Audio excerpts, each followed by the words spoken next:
Waalaikumsalam warahmatullahi wabarakatuh. Selamat pagi anak-anak. Pagi, Bu. Apa kabar kalian hari ini? Alhamdulillah, luar biasa. Allahu Akbar. Yes. Sangat semangat sekali ya. Apakah hari ini ada yang tidak masuk? Tidak ada. Ada, Bu. Alhamdulillah. Nah, sebelum memasuki materi hari ini, mari kita ice breaking terlebih dahulu biar kalian lebih semangat, lebih membara. Oke, ayo berdiri.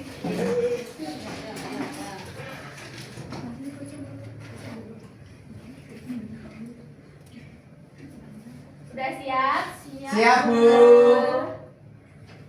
Ikuti video berikut ini ya.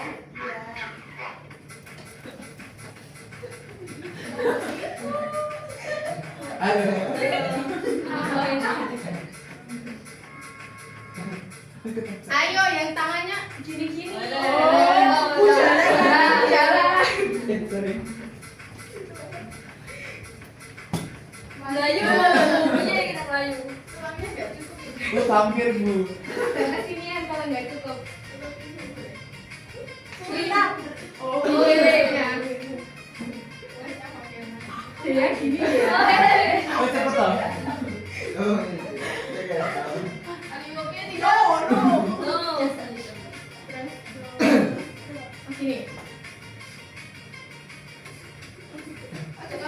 Jangan main-main, Bu.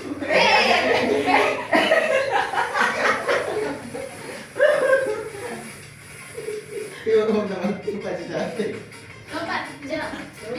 Adik Wanda, lompat adik Wanda.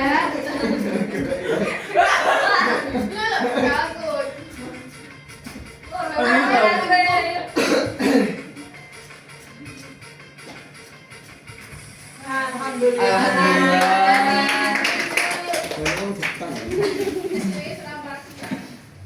Ya, kan udah semangat kan? Nah, waktunya kita materi. Hari ini kita akan mempelajari tentang ilmu sains dan metode ilmiah. Sebelum masuk ke materi, Ibu akan menjelaskan tentang tujuan pembelajaran kali ini. Yaitu yang pertama, kalian bisa menjelaskan pengertian sains serta cabang-cabangnya. Yang kedua, kalian dapat mengidentifikasi simbol bahaya laboratorium, IPA, dan contohnya. Selanjutnya, kalian bisa menyusun rancangan percobaan sederhana dengan langkah metode ilmiah. Yang terakhir, kalian bisa menyajikan hasil diskusi kelompok secara lisan dan tertulis melalui LKPD. Nah, sebelumnya, apakah ada yang tahu sains itu apa? Iya, Adik Wanda, apa Adik Wanda? Jadi, sains itu cara kita mencari tahu kenapa dan bagaimana sesuatu terjadi di alam semesta dengan cara mengamati atau melakukan percobaan. Ya benar, beri aplaus untuk Adik Wanda. Seperti yang dikatakan Adik Wanda, sains adalah cara kita belajar dan memahami dunia dengan melakukan pengamatan, bertanya, dan melakukan percobaan. Nah, agar kita dapat lebih mudah memahami materi kali ini, Ibu menampilkan gambar berikut, yaitu kita mengamati tanaman layu di dalam ruangan dan tanaman yang tumbuh di luar ruangan tumbuh dengan baik. Nah, pasti kalian bertanya-tanya kan, mengapa kok tanaman yang di luar ruangan lebih tumbuh lebih baik dibanding di dalam ruangan? Untuk mengetahui jawaban tersebut, yang pertama kita harus melakukan pengamatan. Maka dari pengamatan itu, kita bisa melakukan penelitian. Setelah itu, dari penelitian ini kita bisa membuat suatu kesimpulan bahwa tumbuhan memerlukan sinar matahari untuk dapat tumbuh dan berkembang.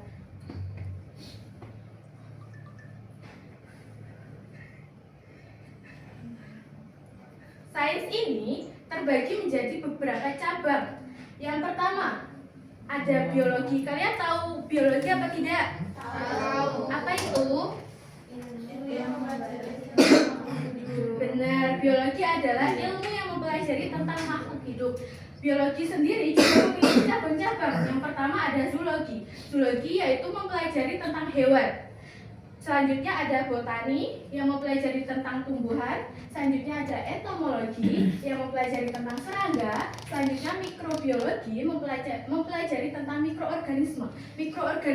Mikroorganisme sendiri yaitu makhluk hidup yang paling kecil yang hanya bisa dilihat oleh mikroskop. Selanjutnya ada anatomi. Anatomi yaitu mempelajari bagian-bagian di dalam tubuh makhluk hidup. Selanjutnya fisiologi mempelajari fungsi kerja organ tubuh makhluk hidup. Selanjutnya genetika mempelajari pewarisan sifat. Selanjutnya taksonomi mempelajari pengelompokan makhluk hidup berdasarkan jenis dan ciri-cirinya. Cabang ilmu sains lainnya ada fisika.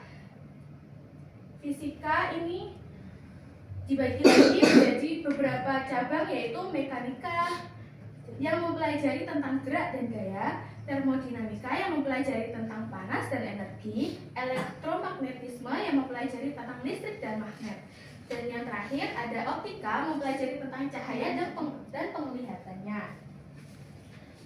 Cabang selanjutnya ada kimia.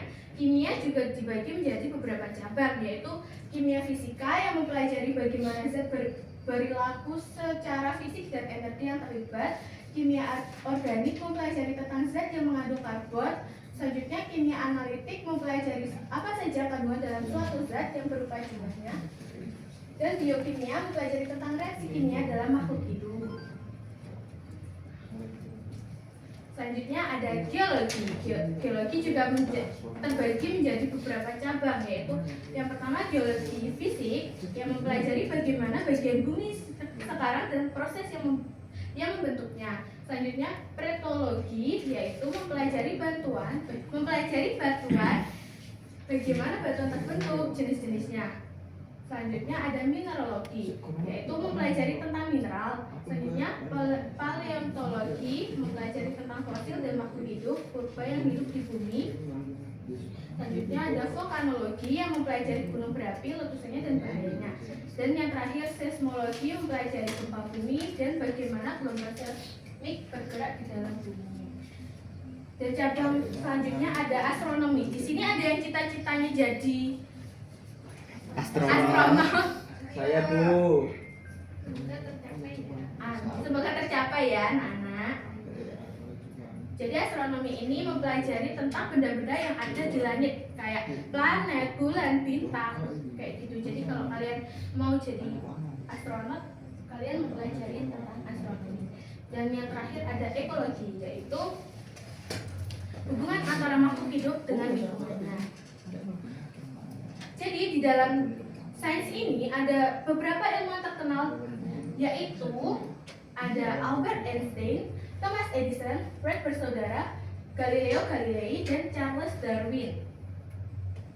Di Indonesia juga memiliki banyak ilmuwan, bahkan beberapa sangat terkenal di dunia sains internasional. Salah satunya adalah siapa ini? Anak-anak? B.J. Habibie. Betul, B.J. Habibie. Dan ini ada 4 penemuan Bapak B.J. Habibie yang internasional dunia. Selanjutnya, sebelumnya kalian apakah ada yang pernah masuk ke dalam laboratorium? Tidak. Nah, di dalam laboratorium kalian ngapain? Praktikum, terus eksperimen. Nah, di dalam laboratorium terdapat alat-alat di laboratorium, yaitu ada gelas ukur dan spatula, fungsinya untuk mengukur bahan. Selanjutnya ada gelas kimia, tabung reaksi, kaca arloji, labu Erlenmeyer, fungsinya untuk mencampur bahan. Dan ada mikroskop yang ini udah pasti biasa kalian temukan, fungsinya untuk mengamati benda berukuran yang sangat kecil. Selanjutnya ada vernier caliper untuk mengukur dengan tingkat ketelitian sampai 1/100 mm. Dan ada kaca mata pengaman untuk pengaman, ada neraca pegas, termometer untuk mengukur bahan, dan ada statif, dosel, segitiga berseler, tang crucible, lem untuk mengamankan menjepit alam lain. Pastinya di dalam laboratorium itu ada beberapa zat berbahaya yang pasti terdapat lambang-lambang berikut. Yang pertama ada lambang mudah terbakar, contohnya kayak bensin, alkohol. Selanjutnya mudah teroksidasi, contohnya hidrogen peroksida. Selanjutnya ada berbahaya bagi lingkungan, contohnya pestisida. Dan selanjutnya ada mudah meledak, yaitu dinamit. Dan selanjutnya ada lambang beracun, tengkorak, yaitu contohnya cyanida merkuri. Lambang selanjutnya ada kayak silang, berat iritasi, yaitu contohnya amonia klorin. Dan selanjutnya ada lambang korosif, contohnya asam sulfat. Dan lambang berbahaya, yaitu formalin. Untuk menghindari kecelakaan dalam laboratorium, kita pastinya ada peraturan khusus di laboratorium. Contohnya menggunakan jas laboratorium, sarung tangan, kacamata pelindung yang diperlukan, dan tidak boleh makan dan minum atau bercanda saat praktikum, serta menggunakan alat sesuai petunjuk, membersihkan meja dan alat setelah selesai. Terakhir, melaporkan bila ada kecelakaan kecil seperti pecahan gelas kimia. Selanjutnya ada langkah metode ilmiah. Sebelum merancang percobaan, kita pertama harus melakukan pengamatan. Nah, ide ini berasal dari pengamatan yang kita lakukan di lingkungan sekitar kita. Nah, dari pengamatan muncullah pertanyaan yang akan diteliti. Nah, dari pertanyaan ini akan diteliti dalam suatu penelitian. Setelah melakukan pengamatan, kita akan membuat hipotesis. Ada yang tahu hipotesis itu apa? Belum. Sementara. Ya, betul. Hipotesis adalah dugaan sementara yang mencakup faktor, kondisi, unsur yang menentukan bagaimana suatu percobaan. Dan ada variabel-variabelnya, yaitu variabel bebas, variabel terikat, variabel kontrol. Selanjutnya membuat prosedur percobaan, berisi tujuan, alat bahan, langkah kerja, ada eksperimen, melakukan percobaan sesuai dengan langkah atau prosedur, mengumpulkan dan menyajikan data, dan menarik kesimpulan. Nah, agar Ibu dapat menguji seberapa paham kalian tentang materi ini, Ibu akan membagikan lembar kerja peserta didik. Kita akan membentuk 4 kelompok, berarti satu kelompok 3 orang. Itu ya anak-anak. Waktunya 5 menit, 2 menit. Nanti kalau sudah presentasi ya anak-anak. Waktunya 30 menit. Ya Bu, terima kasih.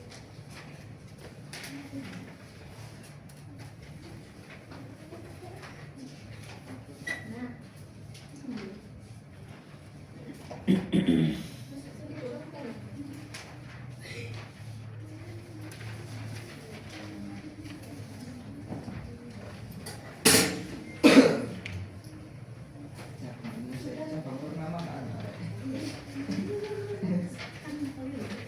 Gimana? Bisa aman Bu. Susah yang dijelaskan. Bu sudah selesai. Oke, Mbak Pristi, boleh presentasi di depan. Ayo, tunjukkan ke teman-teman, satu aja nggak apa-apa. Perwakilan. Ayo Mbak Pristi. Semangat. Iya, nanti tak berikan es teh juga ya. Tenang. Satu apa itu? Sini. Pada gambar pertama, membuat pupuk tanaman dari sisa-sisa makanan adalah jenis ilmu sains, biologi, dan kimia. Termasuk dalam cabang ilmu sains mikrobiologi. Peranan mikroorganisme dalam penguraian kimia organik atau proses penguraian dan kimia organik, termasuk proses penguraian senyawa organik. Iya betul. Selanjutnya ya sama-sama. Terima kasih Mbak Pristi. Selanjutnya ada yang mau maju lagi LKPD yang kedua. Mas Umam mau maju? Ayo Mas Umam silakan. Nah,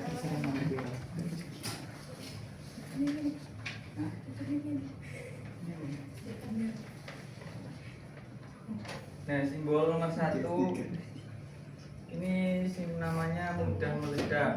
Ya. Nah, arti simbolnya itu bahan yang sangat sensitif terhadap panas, gesekan atau benturan dan bisa meledak. Contoh bahan kimianya seperti amonium, nitrat, dan dinamit. Ya, terima kasih. Ya. Benar, beri aplaus buat Mbak Dea dan Mas Umam.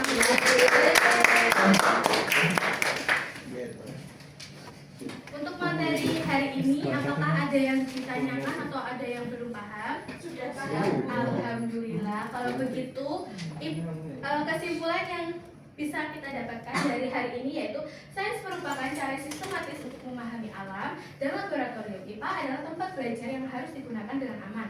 Metode ilmiah adalah langkah terstruktur untuk menemukan jawaban dari suatu pertanyaan. Nah, Ibu pamit undur diri ya, anak-anak. Kalau ada salah, mohon dimaafkan. Wassalamualaikum warahmatullahi wabarakatuh. Waalaikumsalam warahmatullahi wabarakatuh.